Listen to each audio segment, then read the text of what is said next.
packed meeting with all kinds of good things, and she is going to run it. Thank you very much. It is wonderful to see so many people here. So, and the guests, raise your hand. We have Audrey and Judith. They're sitting together. This is good. And your name is? Cheyenne Briscoe-Denny. Say the Cheyenne. Cheyenne. Awesome. Awesome. Welcome. That's Hi, very Cheyenne. good. And Henya's a guest one more time, and then she'll be a member. Oh, yeah, I guess. That's right. Today. Just got to go through the system. That's She right. has a name tag. But you have the name tag. Before we begin today's meeting, I wanted to ask this question. And first, this piece of information.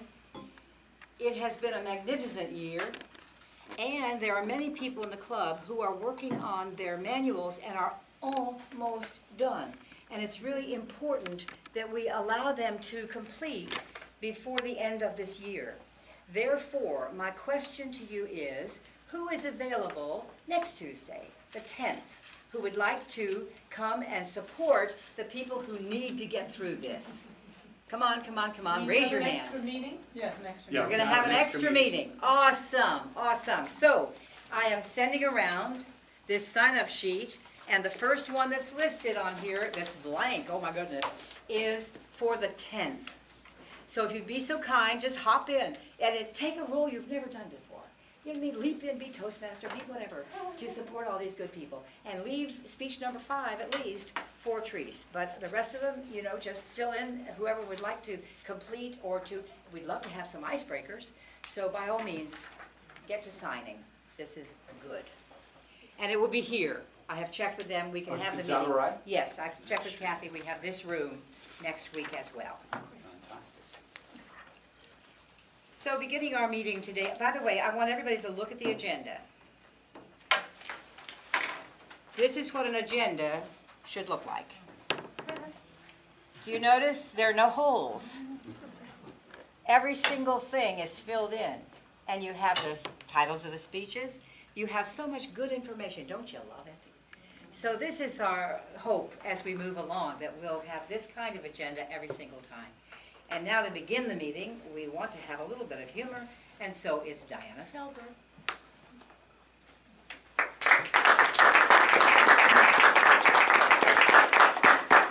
Thank you. Thank you.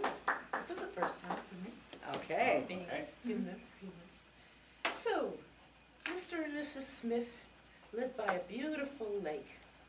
Mr. Smith comes back from an early fishing expedition, and Mrs. Smith decides that she would like to have a nice quiet read out in the lake.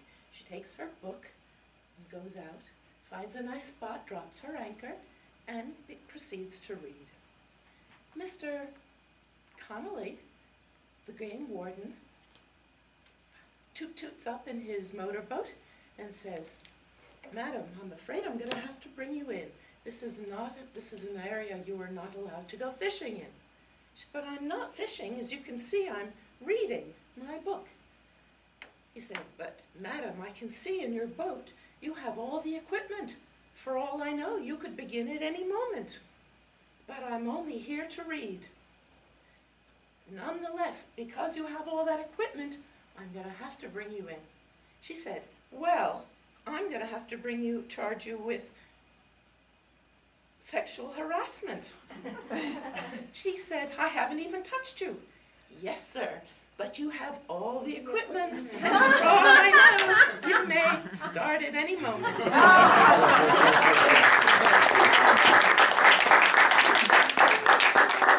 Oh, that's wonderful. Okay. Speaker number 1 today is Karen Andrews. The title of her speech, and it's 5 to 7 minutes. The title of her speech, you're all set, is The Insane Proposed Pipeline. And she's going to tell us why we can't afford this insanity. Here's Karen Andrews. Thank you. Thank you. This is an imaginary dialogue between the people and the corporation regarding the absurd fracked gas pipeline proposal for Berkshire County Corporation. "It's clean, it's natural, it'll create jobs, it's a bridge fuel, and we need it. You don't want to end up in the cold and the dark, do you? People, no, of course not. What do? Build a pipeline. Well, you seem to have my best intentions at heart. Tell me more. Well, pipelines are made to carry our newly discovered natural gas, homegrown, all-American Marcellus shale gas. It's a clean energy source, and it's just what we need right now. Do you mean fracked gas? I mean like gas from hydrofracturing? Oh, fracked schmacked. It's just gas. It's just regular old methane. You know, the stuff you cook with, stuff you have. Yeah, got a few chemicals like the stuff you have under your sink. Nothing to worry about. And as everyone knows, fracking fluid is mostly water. Yeah, about 8 million gallons per well. And I heard there's no way to purify it. There's no way to dispose of it.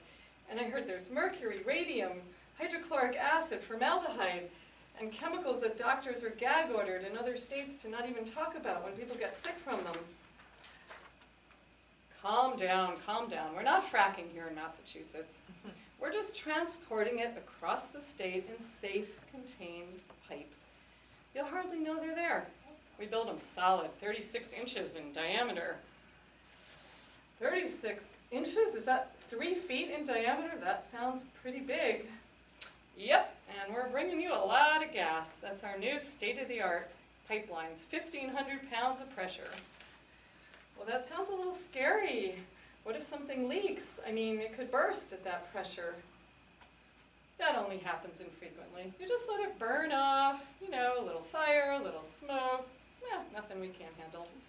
It sounds like Kuwait. It sounds like oil fires. They couldn't even put those fires out.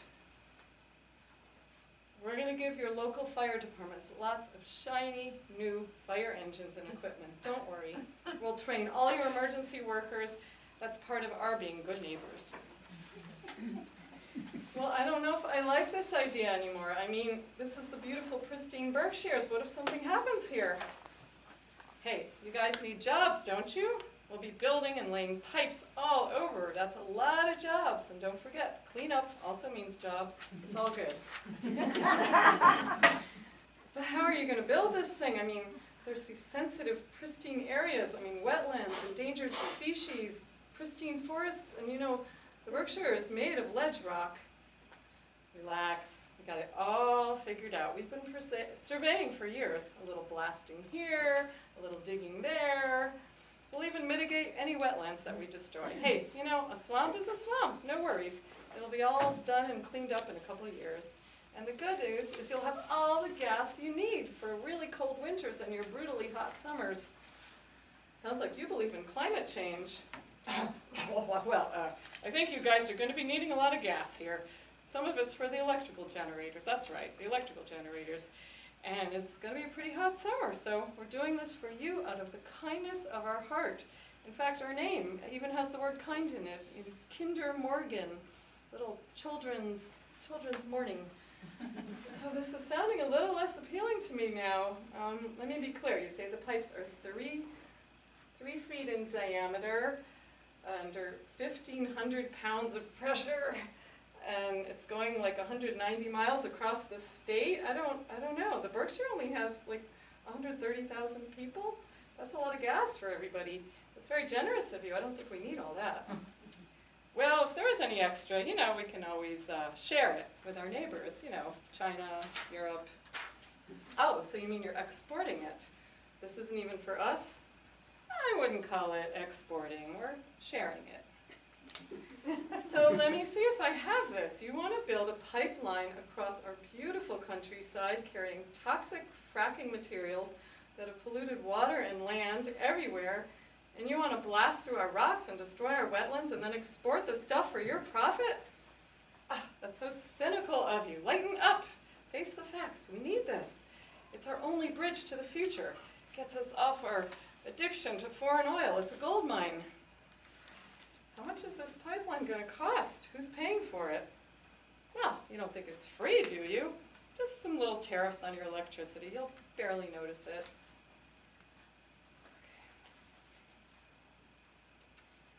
From the Tennessee Gas Company, a subsidiary of Kinder Morgan, it was announced The Northeast Energy Direct project is being developed to meet the increased demand in the Northeast U.S. for transportation capacity for natural gas, which is a clean, environmentally friendly energy source produced domestically. Pending receipt of all necessary regulatory approvals, the proposed project is estimated to be placed in service by November of 2018 in order that the additional gas supplies are available for the 2018-19 heating season.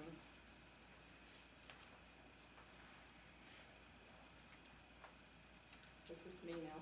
So please inform yourself and draw your own conclusions. I don't want to scare you, but here are a few salient facts. 4 proposed pipeline loops are being designed to traverse the entire Berkshires through sensitive wetlands, private property, across roads, and through forests. They would be transporting fracked gas, methane, plus a lethal and volatile mixture of other chemicals, running inside 36-inch pipes under 1,500 pounds of pressure. Their safety has not been established. When the pipeline reaches the Connecticut River, it will go under the river using the fracking industry's horizontal drilling methods. The industrialization and destruction of land and property from building these pipes would forever change the look and health of our landscape. A single accident, of which the company Kinder Morgan has sustained over 990 in the past 2 decades, would create air, groundwater, and other contamination of a magnitude unknown in this region, not to mention potential forest residential fires. We don't need it. Many local, regional, and national environmental experts agree that if efficiency and conservation programs currently in place were to continue, even with economic growth figured into the equation, demand for electricity would remain flat. We need renewable energy. We need the sun, we need wind, we need geothermal. We need public action on a massive scale to stop this absurd, short-sighted, profit-driven option to become our default future. We need your participation to stop the pipeline expansion and then to create the future we want to create. We need to wake up from the nightmare they want to provide us because we simply can't afford it. Let's get busy and replace it with our dream: clean air, clean water, clean renewable energy. We have a choice, and we have a little time, but not much. Don't let anyone tell you you can't have the world you want. We can and we will. If you want more information, please go to No Fracked Gas in Mass or 350mass.org, and there's meetings I can tell you about. Thank you.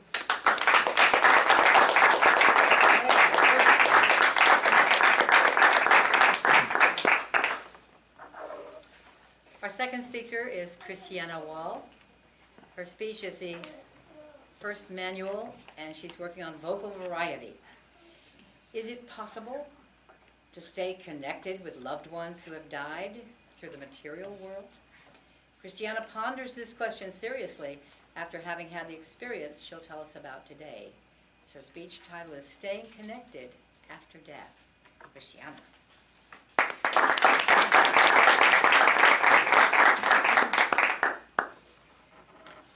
One autumn day, 10 years ago, I began to seriously ponder whether my deceased father was still able to give me gifts. On this autumn day, my husband and I, Frank, had managed to get to the Adirondacks at absolutely peak foliage. It was a brilliant blue sky, so brilliant as I've never seen before.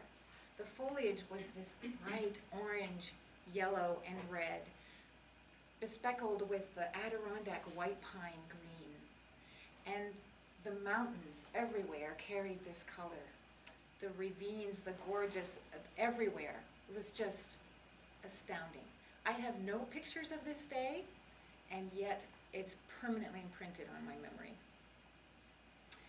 The day prior to this day was the first of our 2-day trip hiking in the Adirondacks.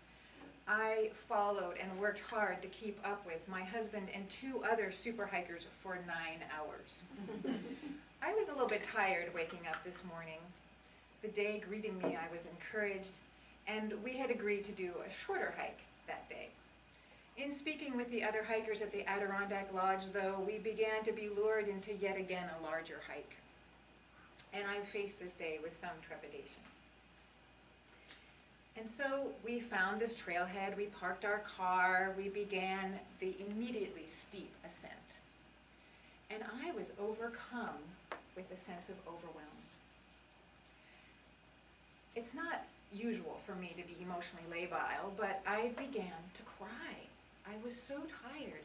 And my husband then got ahead of me a little bit. He came back and found me, and he said, in the most calm and sweet way, "What is up with you?" And in that moment, facing that question, I said, "I can't do it. This is too much. It's just too much for me. I cannot do this." And as the tears streamed, and I said, "And I miss my pup." So in his perplexed way, he said, and as hikers were hiking past us looking a little bit concerned about us, he said, "Let's find a place off the trail and see if we can unravel this one." So we hiked for about a half hour, and he led me to a ledge overlooking this spectacular ravine. And we sat together, and I cried, and he held me, and he said, "Okay, what's going on?" I said, "I'm feeling overwhelmed for two reasons. One, I'm completely physically exhausted. I don't think I can do this day in the way that you would like me to. And the second is, it's October, it's almost my birthday, and this patent fee that we were facing once again was due soon." The patent fee was my father's patent. He had died 10 years earlier on January 1st. On April 14th of that year, he was granted the patent after his death. And then following every 6 months, April 14th and October 14th, which happened to be my birthday, we had this sizable patent fee due. Now, it's interesting that this happened on my birthday. My father was all about my birthday. He would travel from wherever he was and come home, be with me on my birthday. I would wake up in the morning on that day and find a breakfast table bedecked with a beautiful breakfast, flowers, and all these little wrapped gifts. He would give me things like little mugs with my name on it and a little necklace with little charms. And it always made me feel very special. So here we were facing this large fee again, and I had this tremendous feeling of guilt that if I let these patents go to the public domain, I would be betraying my father and his legacy in some way. So I thought with Frank what to do now, and we had just learned about this legacy ceremony. A legacy ceremony is when someone we have loved dies, we go through a period of remembering all their positive aspects and become determined to have those habits of that person live on in our own established habits. We thought about my father and who he was, his ability to tell jokes, the same silly jokes 100 times, and we still laughed because he enjoyed telling them so much. He was very thoughtful. He wrote letters to his friends and his relatives. He kept up with people.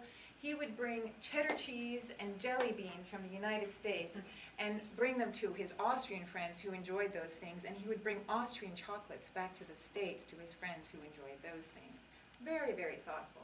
He would throw lavish parties with live music and lots of great food. He just loved a good time. And as we considered these things, we became aware that we actually, in so many ways, were embodying these habits already. These things were imprinted on me. I enjoyed doing all those same things. And suddenly I felt a sense of relief. I could actually let these patent fees go. We had tried in some ways to bring them forward and sell them, and it just wasn't being a fruitful activity. So this cathartic experience over, my husband decided, okay, I'm going to hike that peak. And I said, you know what? I'm not going to hike that peak, and I'll meet you on the way down. I found some rocks that were in the sun, and I laid there, and I had a nap, and I soaked in this experience that we had just had. I heard my husband yodeling from the peak. He loves to yodel. And I knew pretty soon he would come and meet me. And he did. We continued our descent together, the sun beginning to get lower in the sky and the long shadows, and again these brilliant colors, feeling completely fulfilled and happy about the day. As we entered the parking lot to find our car, the parking lot was now full of cars, and we had to randomly find our way through this gravel parking lot. I saw my husband bend down and pick something up. He placed it in my palm, saying, "Honey, this is for you." And I looked, and it was a silver charm, heart-shaped, with my name on it. And I marveled, and I began to believe in that moment that perhaps it's possible for someone who is deceased to give us material gifts. For in that moment, I certainly believed that's what he had done.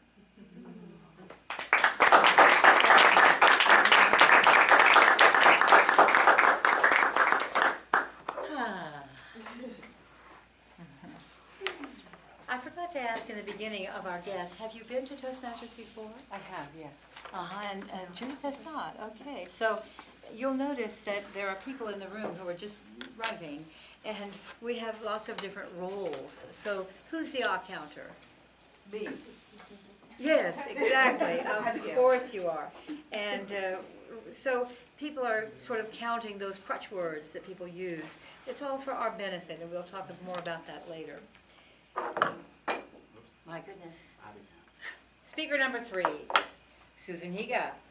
And she's speaking from the first manual as well, but this is speech number 10, which means that Susan is finishing that manual today. This is an exciting moment. She's going to be speaking about good habits for health, and she'll present this talk to a group of parents on health and wellness on Thursday evening. So here she is, the title of the speech, Which Direction Do You Choose? Susan Higa.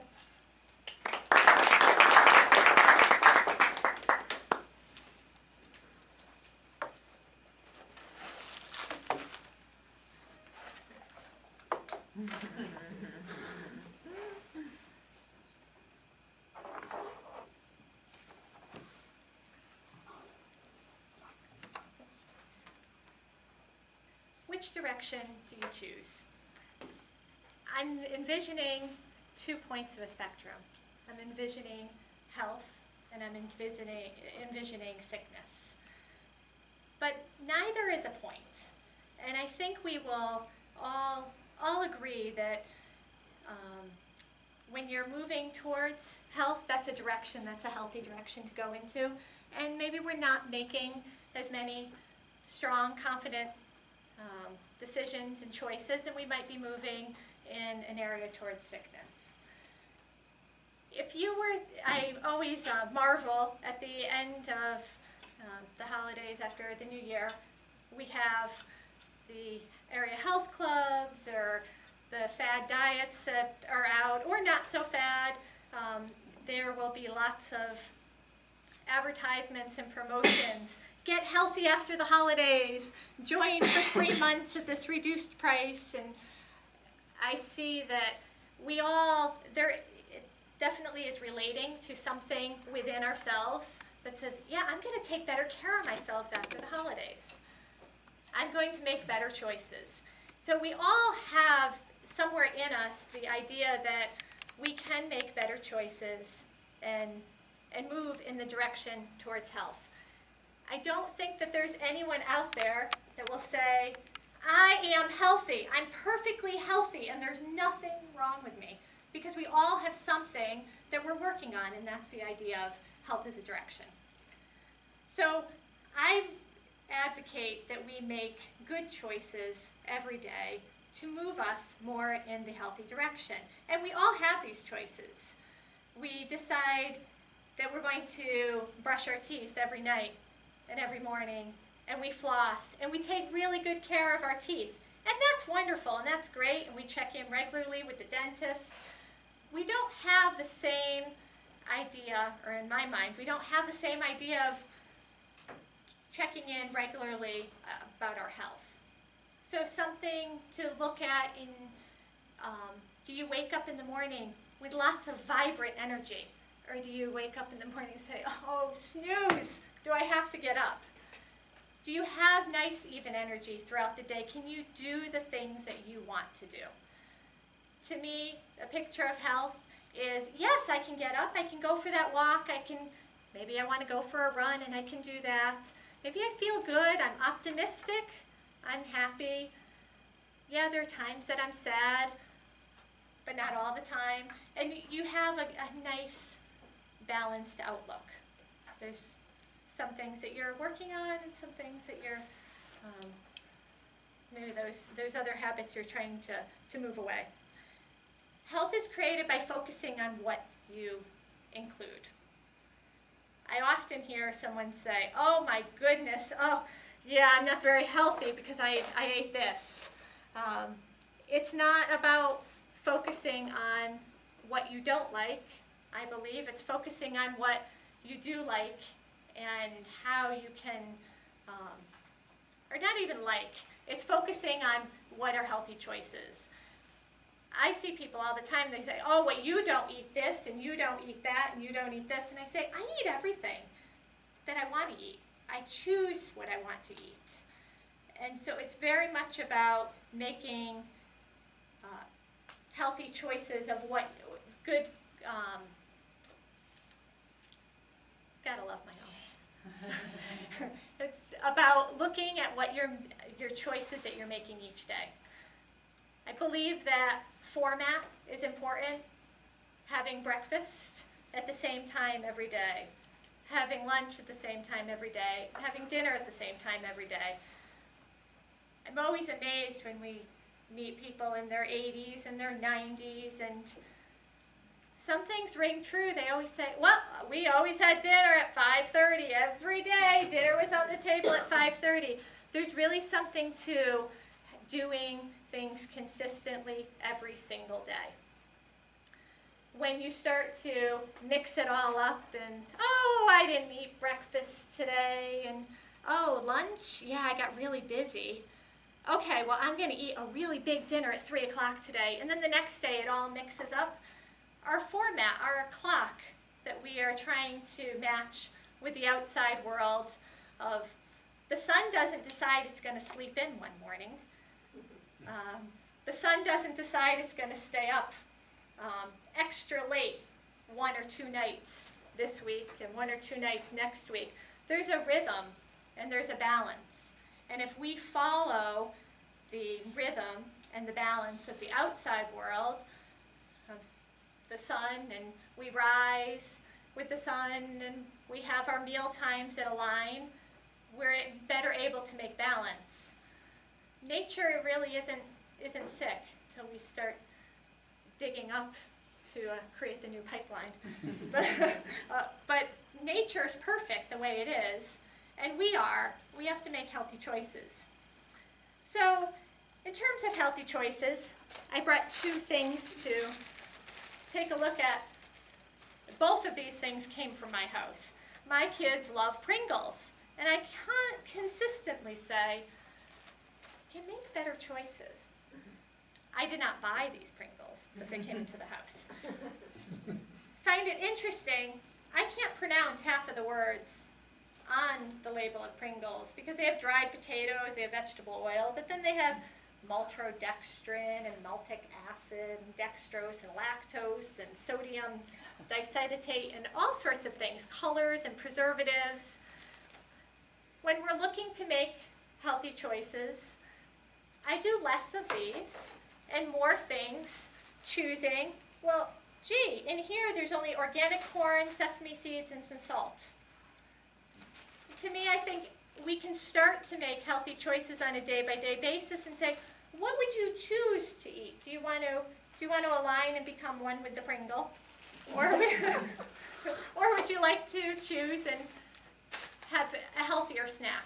There's a whole range of spectrums, but if we're looking at soups, you can look at the back of the label of soups, and there's all sorts of preservatives and things that are added. And they may help preserve the food on the shelf, but when we eat them, I don't believe that they're helping to preserve our good health. This is a great time of year. I love this time of year because all the farmers markets are out and we can get so many fresh fruits and vegetables. We can make our own soups as opposed to the ones that come in the stores, in the cans with all the preservatives. I really like to follow the trend of the vegetables that are available through our farmers and the local farms. Right now, soon we have radishes and nice baby turnips and greens. There's a lot that can be done with all of these vegetables and fruits. And I find the best thing is to bring them into the house, because usually once they're in the house, you start to figure out something. We don't like to throw away our food that comes in that we get from the farmers markets. But if we find that they're in the house, you can try new things. You can look up recipes on the internet and go ahead and try them that way. So healthy habits. We decide what's important. We decide what we're going to do. We decide what we're going to choose. And we all have a lot of common sense and we know better. But we get busy and we decide, oh, I'm just going to pick up something here or pick up something there. So I suggest writing a list, putting it on the refrigerator. These are some healthy choices to do in a pinch. Grab some berries, grab some fruit, have some carrot sticks, pick up those unusual vegetables from the farmer's market, and give it a try. Health is about what you include and not what you avoid. So if you're going to just give up such and such, that's not creating health. But by including more fruits and vegetables on a regular basis, you're making a choice to go in a healthy direction. And on that note, I brought a snack. So I cut up some oranges and some watermelon, and I'm so excited with how many people are here. So right now there's enough for everyone to have one. And I'll pass this around.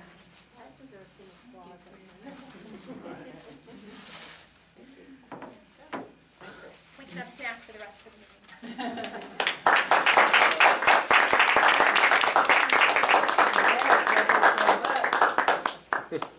Well, my goodness, that's an added plus for a speech.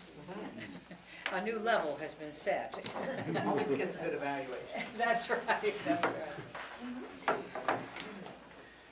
Sharon True is our next speaker. It is again the first manual, Competent Communicator. And this is speech number 9, so she's almost ready for the end of that manual, getting her CC. It's another speech in Sharon's series of speeches about pelvic floor exercise. Sharon is a certified Pilates and Pilates, pelvic floor Pilates instructor, and would like in her lifetime to see pelvic floor exercise become as ubiquitous as brushing your teeth. So here she is. You can make pelvic floor exercise a daily habit. Sharon True.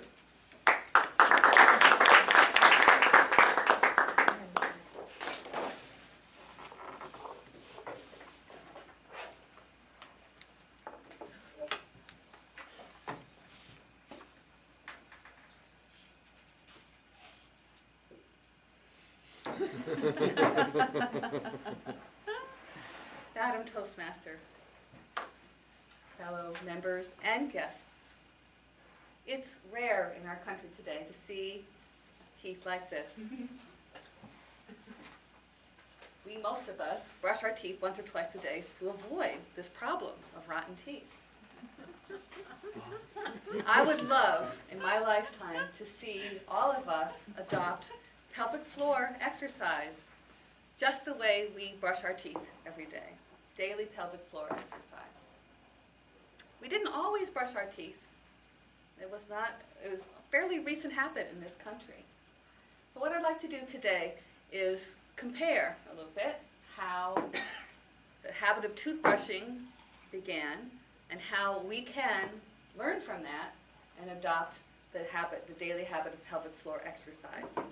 So for those of you who don't know what I'm talking about, pelvic floor exercise is to strengthen and condition your pelvic floor muscles, the sling of muscles between your legs that hold up your pelvic floor, hold up your pelvic organs, give you continence, and play a role in sex and childbirth. So how would it be if I got this stuff off my teeth and shared a little bit more with you about how to do this, how to get pelvic floor exercise as part of your daily routine. Whoops, I'll just stand here behind the curtain and start off by telling you why would you make pelvic floor exercise come to the top of your list? That's better. Well, two reasons: control and confidence. Control and confidence. When you have control of your pelvic floor muscles, you can do any activity that you want to. As soon as you start losing control of those muscles, your life starts to shrink, get smaller and smaller and smaller, because you can't lift up your grandchild, or you can't run like you used to do, or you can't, in my case, do Afro-Caribbean dance, jumping and leaping and all that kind of thing. So instead of having a sort of tinkly feeling, you want to replace that with a confident feeling that you can go anywhere you want, do anything you want. That's what we want. That's what, for me, up there, that's why it's at the top of my list. I don't want to feel like I have to hold myself back or my life gets smaller because of pelvic floor problems. Going back to the toothbrushing story, very interesting story, how we became a nation of toothbrushers. Originally, China came up with boar's bristles in the bone to make toothbrushes. Came to Europe, and they took it on, and this is back in the 1700s. Europe began using toothbrushes. US, well, some people took it up, toothbrushing, but it wasn't until, let's start with World War I, and all the recruits that were coming to sign up to be in World War I had rotten teeth. The military was appalled. By the time World War II rolled around, they made it mandatory for all soldiers to become toothbrushers. And that was part of their daily routine. They brought that habit back with them. But still, it really didn't take off in the United States. As healthy as it was, as attractive as it was to have healthy teeth, not everybody did it. What did it?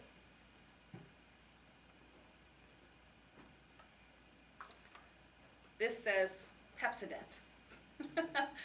Unfortunately, Pepsodent isn't made anymore. Really? Apparently not. I couldn't find it. I had to try and use Fixodent instead. So the story of Pepsodent. An advertising executive who was given the challenge to sell Pepsodent and make a big, huge profit for the company, discovered that there's 3 components to creating a habit. You need a trigger, a cue. You need to do the behavior. You have to know what it is, of course. And then you need a reward sufficient for the brain to remember it and want to do it again. So we have cue. What cue might pelvic floor have for you? What trigger? And I'll tell you my own story in a moment. Next would be behavior. The actual activity, the routine, toothbrushing, or pelvic floor exercise. And then reward. What's the reward that's sufficient to help you overcome all our natural reticence to doing anything new? What's help your brains remember and crave that behavior? That's the reward we want to have. So looking at this all together, let's talk about it in terms of toothbrushing and pelvic floor exercise. We have our cue. What this advertising executive, whose name was Claude Hopkins, said was, do you notice that film on your teeth? He got everybody to lick their teeth all the time, and oh yeah, there's this disgusting, film on my teeth. Well, Pepsodent will take that film away. And he showed lots of images of beautiful people with sparkling teeth. So that was the behavior brush your teeth with Pepsodent, and you'll get the reward. They always had attractive women and young men looking at the attractive women to get that sex appeal aspect. And that was sufficient to get back to the next cue. Ooh, I feel that film again. I gotta brush my teeth again. It cycles around. What he didn't know was that the craving aspect was very important. That you needed to do something to really crave, something so enticing that you would continue the cycle again and again. And what they discovered with toothbrushing was it was the tingly feeling. The ingredients in the toothpaste that made your mouth get tingly.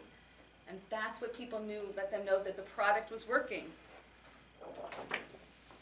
And that's what made them buy it again. So for pelvic floor, my own story. The cue for me, what I do every day, is I brush my teeth, and then right after that, I go some exercises, standing Pilates, we did it last time. I can just stand in front of the mirror and smile, my sparkling smile, and do my pelvic floor exercises. And that's my trigger, is toothbrushing. Next, the reward, the exercise. I know how to do it. I've trained myself. I will train you if you ask me. And finally, the reward for me is that feeling of control and confidence. And specifically, I want to be able to do African dance as long as I possibly can. That's very enticing to me. So that's what's going to make me do that habit. So how about you? Figure out what your cue might be, your trigger for the behavior, and your reward. And that's a very creative process. I encourage you all to do it. Thank you.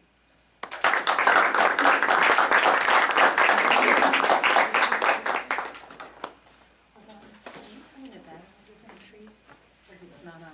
It's a better speaker series. Oh, we don't have that either. Well, what an eclectic meeting today. This is exciting. Now there's a special treat. We haven't really had educational speeches in a while in our club. We've been busy doing manual speeches. This one is from the Better Speaker series, and it's number 3 in that series, Controlling Your Fear. Feeling nervous before giving a speech, presentation, or performance is common among even accomplished speakers and performers. Success comes from knowing how to control and even use these sensations to enhance the speech. In today's presentation, Take the Terror Out of a Talk. We will learn how to channel our anxiety and use it properly. It's part of the Better Speaker series, which is a set of programs offering additional information on improving speaking skills. The presentation today will be given by Therese Atchison. Therese is a parent-child teacher, jazz singer, puppeteer, and now, with the help of Toastmasters, a public speaker. For many years, her fear of being in the spotlight kept her from doing things she loves, and which are now well received by her listening audience in the various venues in which she works and presents. Join me in welcoming Therese, who is, with this speech, completing the requirements for the gold. No, silver. Silver. And for those of you who are new to Toastmasters, we get a competent communicator after 10 speeches, and then the next level is bronze, who's working on bronze? Yep, very good. And Therese is working on her silver. She's going to help us in our efforts to reduce speech anxiety and put it to good use in this presentation of Take the Terror Out of a Talk. Therese Atchison.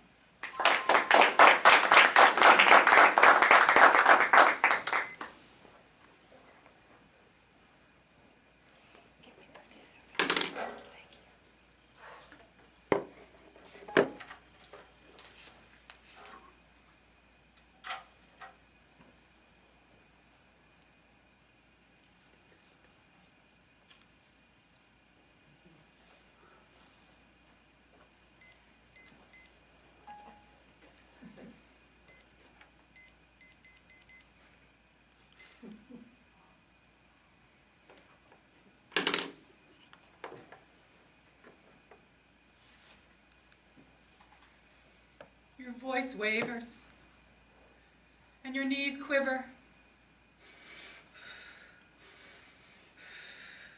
Breathing is difficult. Your heart pounds so hard it feels like it's going to come out of your mouth. Your mind is blank. You do not remember what you were going to say. Beads of sweat form on your forehead. Is it love? No, just an ordinary case of stage fright. Thank you, Billy.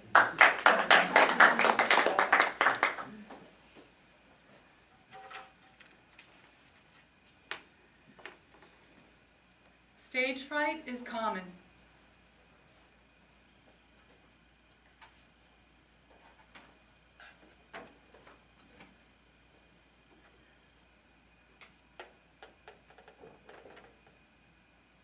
By virtue of being human, most of us feel it, even very, very accomplished speakers.